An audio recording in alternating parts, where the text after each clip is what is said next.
Hey everybody out there, welcome to another edition of Inside Guns with me, the Yankee Marshal.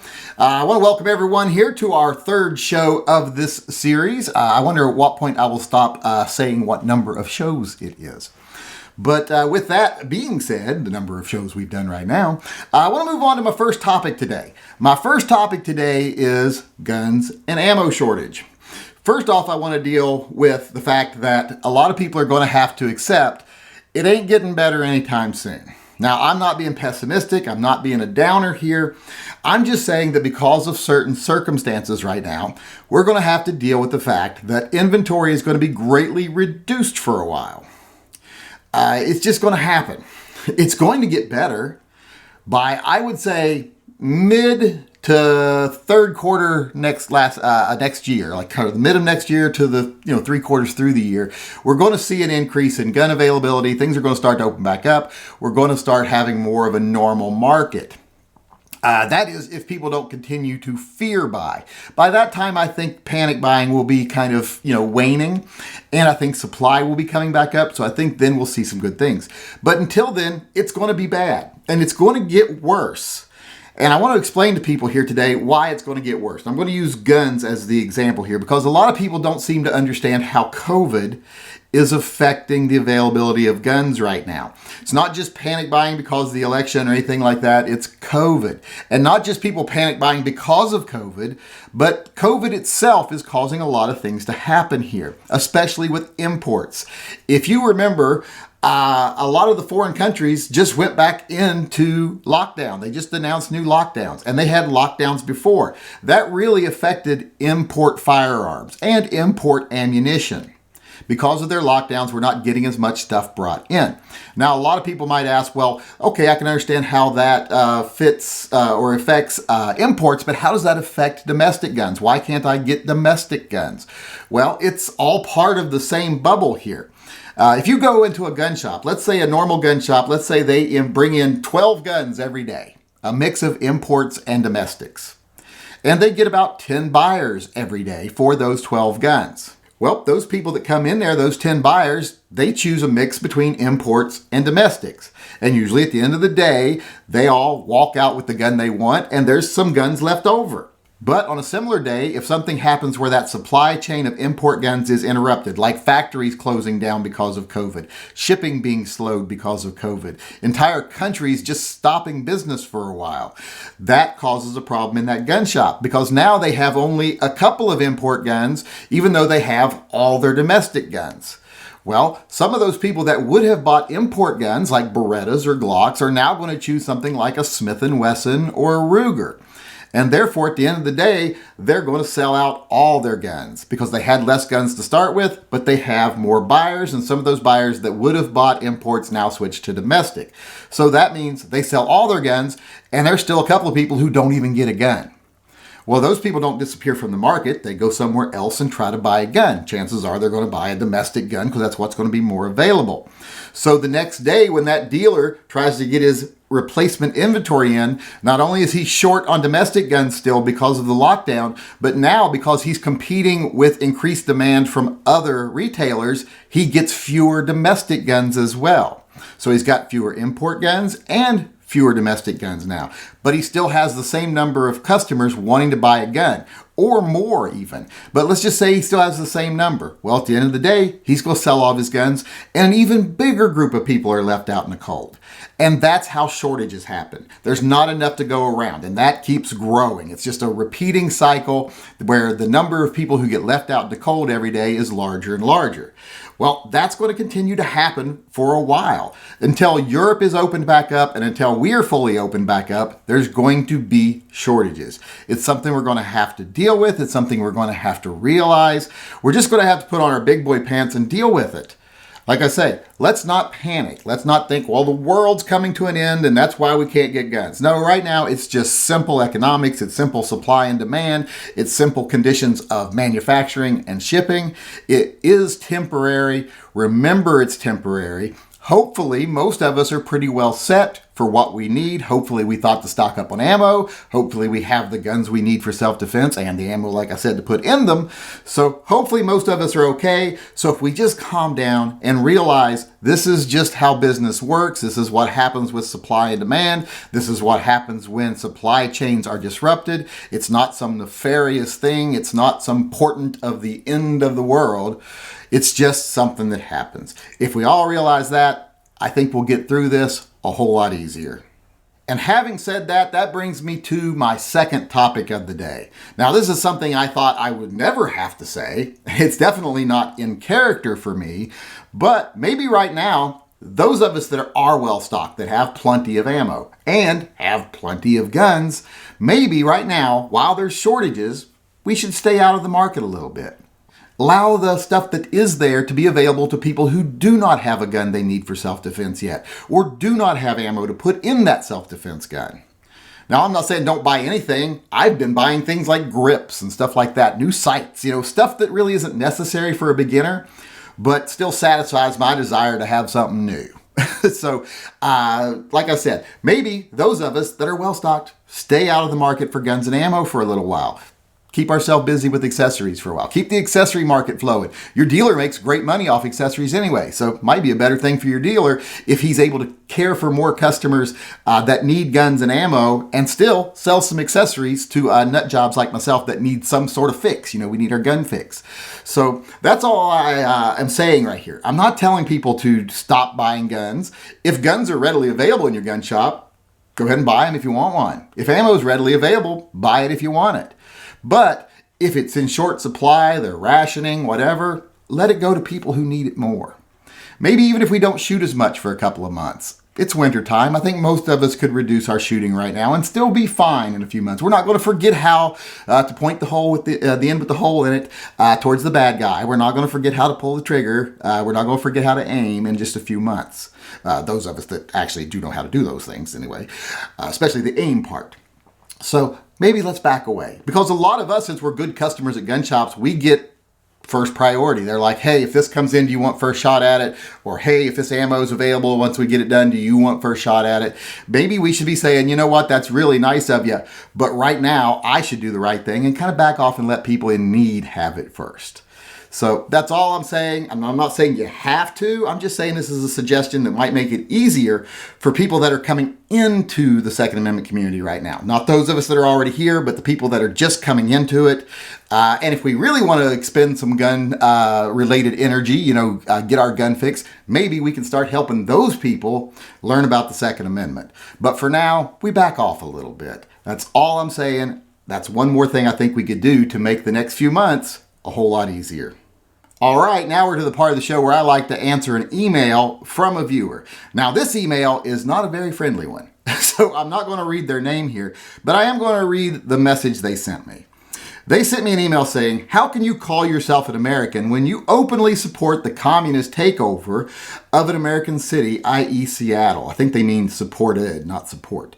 Also, they said, P.S., especially since it was revealed they were running drugs and illegal weapons in the tunnels under the protest. Well, this is, like I said, not a friendly question, but I want to address it. Now, before I answer it, I do want to address the really erroneous parts of this. And this is something I saw coming from a lot of people who don't know their ass from a hole in the ground when it comes to Seattle. A lot of people are aware that there is an underground Seattle. Seattle is a new city built on top of an old city.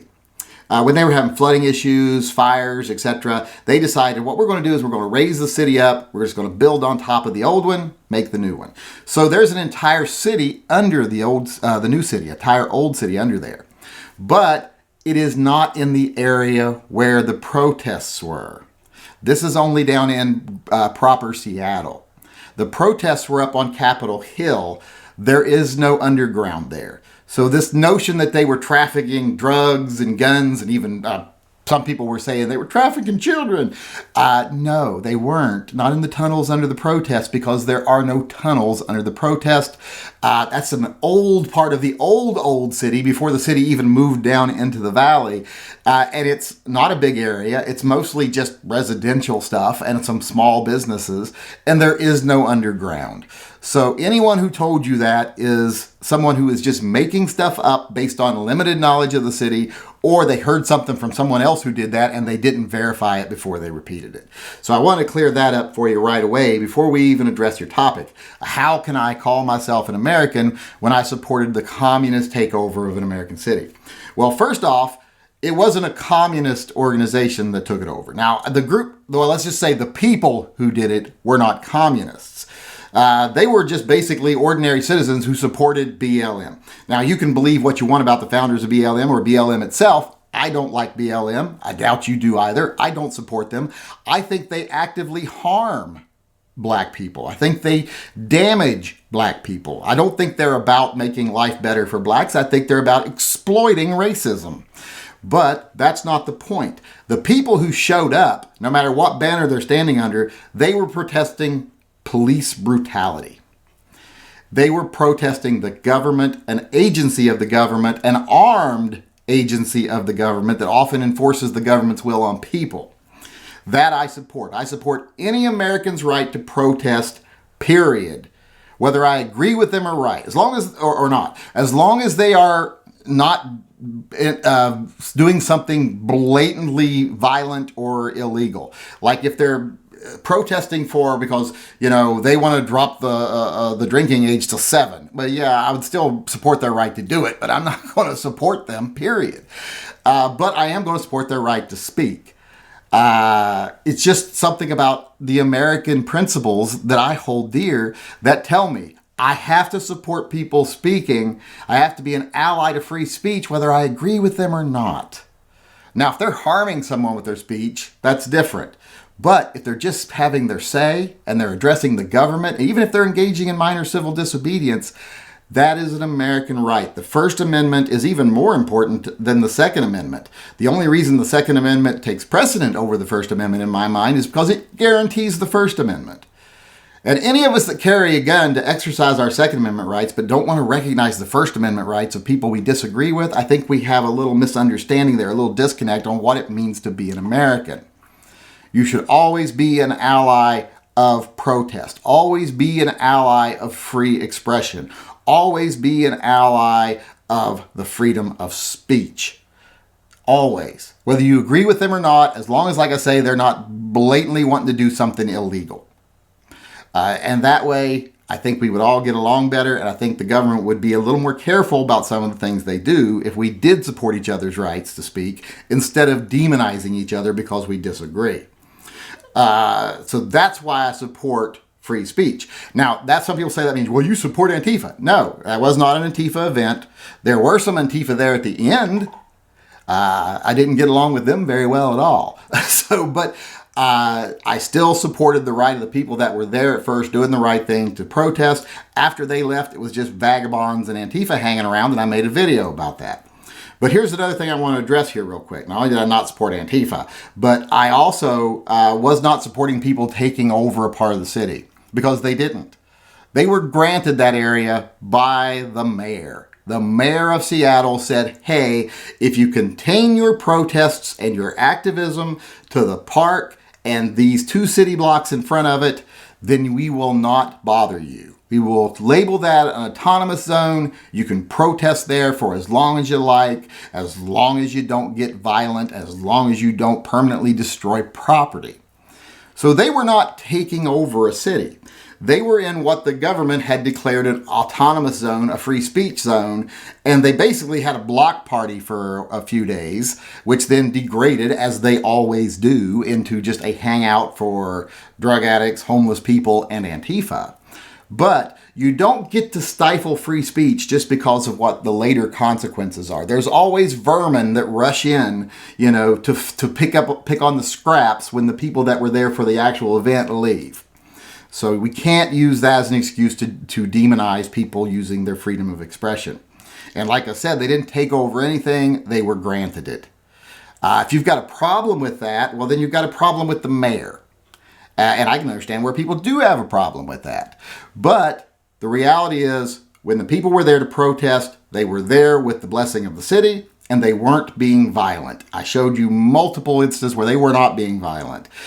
They were not barricading police into a building and refusing to let them come out with ARs. When that story broke, I was standing right in front of the building where it was supposedly happening, and I said, where are they? I don't see them.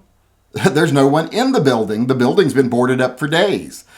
But they were like, oh, instead of believing the person that was there, they wanted to go on, oh, you're just defending Antifa. No, I'm defending reality and not being divisive and not being a liar. And people that can't not be a liar to get their point across, I don't think are worth listening to.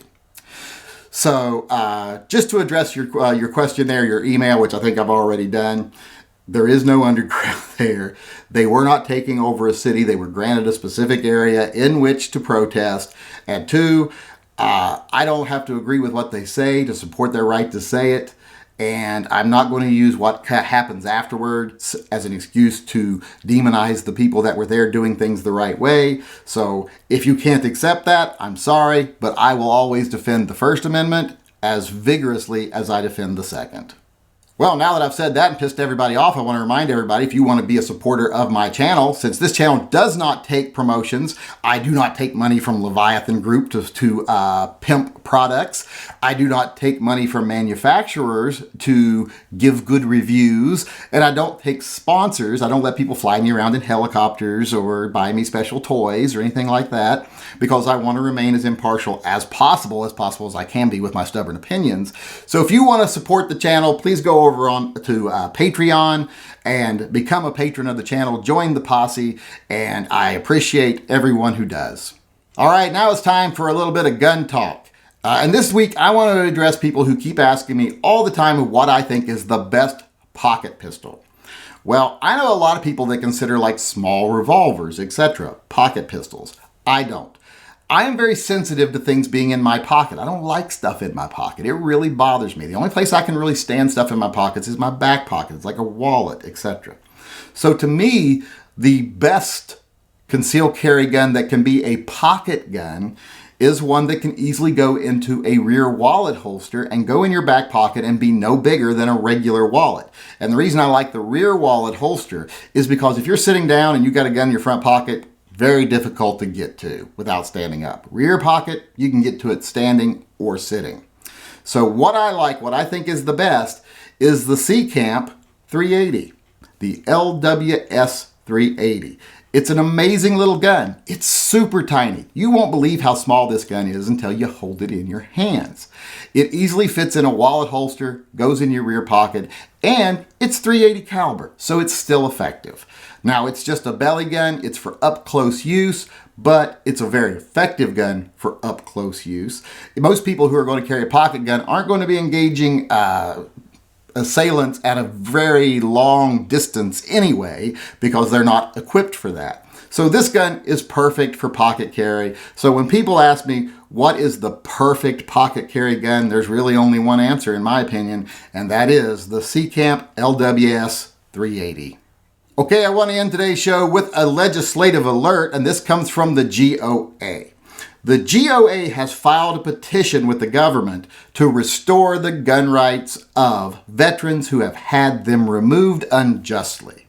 If you're not aware, the U.S. government is quite fond of every time they have a soldier come back who shows any signs of PTSD or depression, they have those people adjudicated so that they can remove their gun rights. Instead of helping them through problems that are very solvable and very treatable, they just label them as defective, remove their rights as if they're no longer citizens. That is one of the worst travesties that America perpetrates upon its veterans. And the GOA has addressed this with a petition. Now, the government is required to respond to this petition within a certain number of days. So if you could, please contact your representatives in Washington, D.C. Let them know about this petition from the GOA. Let them know you want them to support it and you want Trump to support it. We want to see something done when it comes to restoring the rights to our soldiers. Our veterans deserve to be treated with respect. They deserve to have their rights. They don't need to be treated as, damaged goods. So let's get behind this petition by the GOA, contact your representatives in Washington, D.C., and let them know we want to see them behind it as well. All right, that's another edition of Inside Guns with the Yankee Marshal. I hope you all enjoyed it. I hope you come back again for another one. Before I sign out, I want to remind everyone we still have the Toy Guns for Tots fundraiser going over on the tympistolproject.com. There'll be a link in the upper corner for that if you want to donate. Please do. We can make it a very Merry Christmas for a lot of toy gun loving little kids out there. We've done this now. This is our third year and it gets bigger every year, and I want to see it be as big as possible because we can make as many little pro Toy 2A tots as we can happy this Christmas. With that being said, that's pretty much all I've got to say today. As far as the state of the world, as I always say, it is what it is. But if we work together and we do the things we need to do, what it will be is something better.